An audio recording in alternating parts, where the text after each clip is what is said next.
Magandang araw mga kaibigan. Bigyan natin ng reaction opinion itong pagsisiwalat, magandang pagtatanong ni Senator Lacson kay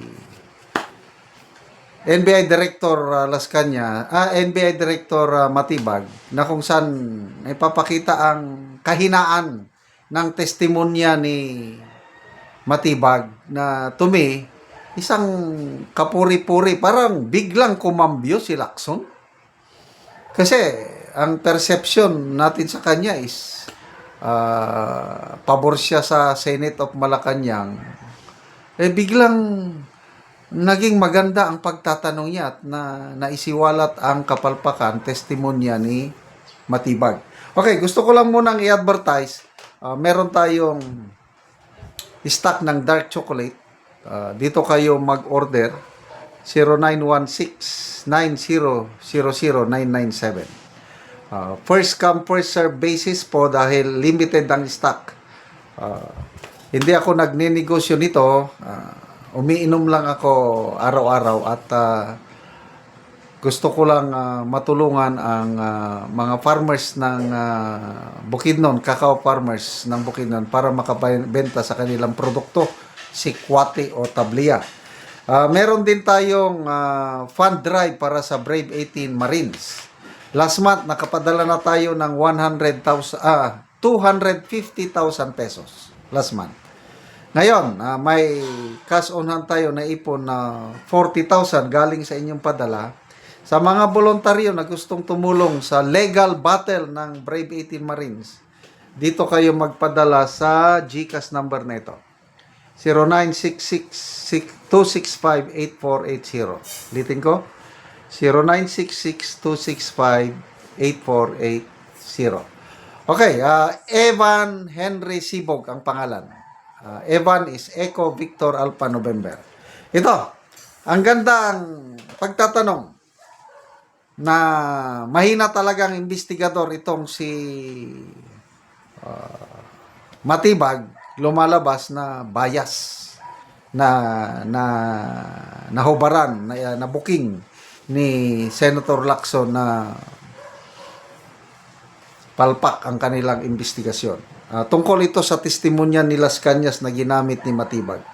Okay, yung kay Las Cañas, ginamit yung kanyang affidavit na sinabit sa ICC. Tama po. Parang pang open source. Tama Not for po, sir. anything, di ba? Not for anything po. So walang evidentiary value ito. Yun. Yun po ay ang basihan namin, kaya po namin iprinisinta. Isa po sa naging basihan namin dun po sa, isa nga dun sa 5 standards po natin na pattern of violence po. Pero wala kayong intention na kung magpapile kayo ng kaso, isasabit yung affidavit niya na sinabit sa ICC. As a matter of preference lang po for the purposes of establishing the pattern of violence. But to directly papanagutin po sa isang criminal or what, sa palagay ko po, baka po hindi ito tatanggapin ng korte po. Yeah, kasi kung Yun. Yung Las Cañas affidavit na binabasa niya, inamin niya mismo, hindi tatanggapin ng korte. Meaning, yung mga regular courts. Ito, korte rin ito, special court niya lang, tapos, binabasa niya. Di ba? There is something wrong itong testigo na ito. Alam niya, hindi katanggap-tanggap sa korte. Walang evidentiary value. Ang galing yung tanong ni Senator Lacson.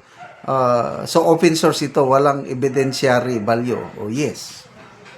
open source, hindi nga tatanggapin ng korte. Tama po. Kasi kung open source, kung nag-extend pa kayo, in-expand nyo yung open source information gathering, dapat sana nireview nyo rin yung aming committee hearing dito. No? Yung na-mention kanina ng defense, na initially, deny talaga si Arturo Las Cañas tungkol sa DDS, EJK, etc. Eventually, nag-retract siya talagang 180 degrees. No? Sinabi niya, totoo yung EJK, hindi ba dapat part din yun ng open source information gathering? Yeah. Again, pinapanigan ni Senator Lacson yung mga argumento ng defense, na yung Las Cañas na yan is balimbing. Nung una, wala daw yung mga AGK, mga ano dyan, wala. Mamaya, bumaliktad siya, meron, totoo. So, ibig sabihin, walang credibility si Las Cañas. Tapos ngayon, ginagamit ni Matibag. Di parehas silang walang credibility. Hearing ninyo. Tama po. Actually, nung binasa po namin yung affidavit, may isang paragraph doon na nagtukoy nga dyan na nag-testify as binawi. Ang sinundan na po namin dito, at naalala ko po, meron kasing yung report do sa 24 oras after ng pre-trial po sa ICC, nagkaroon po ng interview kay Las Canas kung saan sinasabi niya yung affidavit na ginawa niya na isinabit sa ICC at nung kinukumpara po namin doon sa sinasabi niya, lumalabas na yun po. Pangatlo na po yun. So, Alam nyo, iba yung affidavit niya, yung kanyang testimony sa Public Order and Legal Drugs Committee, which as I said earlier, I chaired. Kaya alam ko yung familiar ako. Then after that, nag-retract siya. Talagang complete turnaround. Tama po. So I even consulted a retired justice na kaibigan ko. Ano bang mas patimbang dito? Ang sabi niya, talagang jurisprudence, yung original na statement, ang mananaig, kesa doon sa parang binaligtad na statement. Which I also agreed. Ang point ko lang is, bakit parang namili lang kayo ng open source? Yun! tiningnan po Kung namin. tinignan nyo yung sa ICC na sabit na pagkahaba-haba, sa akin nga po sinabi kanina, pangatlo na po yung magkaibang affidavits ni Arturo Las Cañas. May nauna, may pangalawa, pangatlo na po itong pinapakita sa screen kahapon. Tama po, and we are also aware dun sa pagbalibaligtad. But on the news that I was mentioning po, Your Honor, mismong sinabi niya, pipirmahan yung affidavit, at sinabi po niya, this is 186 pages. So, nang tinitingnan po namin, yung statement na yan, tumugma. At pangalawa, is been the subject already of an ICC. It's being... Oo. So, saludo ako kay Senator Lacson sa pagtatanong niyang ganyan. Dahil nailahad niya ang katotohanan na itong si Las Cañas, walang credibility as witness. Pabago-bago, balimbing. So, yung balimbing na witness, pinaniwalaan ni Matibag, anong klase siyang testigo? Di parehas sila. Same feather flocks together. Diba? Salamat mga kaibigan sa inyong pagsubaybay sa channel nito.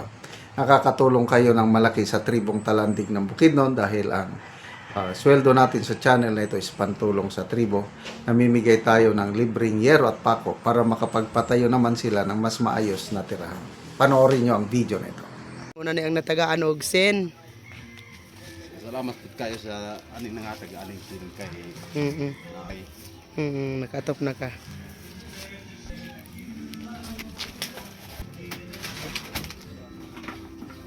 Og karon mo na ni ang itsura sa atop sa balay sa natagaan na Mogero. So dako na gid kayo og mga buslot. Makita gid nato nga karaan na gid kayo ang iyang ngero. Ang putol-putol na ang ngero. Makita gid nato nga wa na gid nagpariha. So muna ni ang ilang pagpuyo sa ilang kahimtang sa ilang abuhan ng gani, ilang kusina. Muna ni ang ilang kahimtang, kayo yan natuksa. ilang tuluganan. O karon kol pila na ni ang imong atop ka tuig nga ani nang itsura buslot na gid kaayo. Mga napulo na ni katuig. Napulo na katuig. So nga naman kol sa kadugayon na napulo na katuig ang imong balay nga buslot na gid kaayo, ang atop wala gid ka nakapuli og atop. Tungod sa karisod manggod kay nakoy kwarta nga makita. Igara po nako i-print sa among mga konsumo, mga kalimito namo sa balay mo ra gyud. Hindi na ko pagauto pagka di na magayon ni mo man akong balay. So naa ka estudyante kol wala. Na Pila ka buok imong estudyante? duwa na college ang isa. Ah, Magaling high school. college ug high school.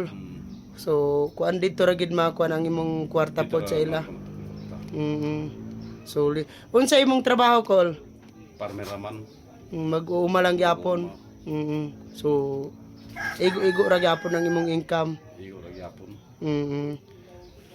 Mas Ginoo sa tabangan ko sa sin. Oo. Salamat. Kayo. Oo, salamat kayo Kol. Tungod sa kadugayon na natabangan gid ko. Sige, sige. Pangandoy ra gyud ako akong gibangandoy. Mm. Matabangan ra gyud ko aron mamalagyan ni akong balay mato. Mm.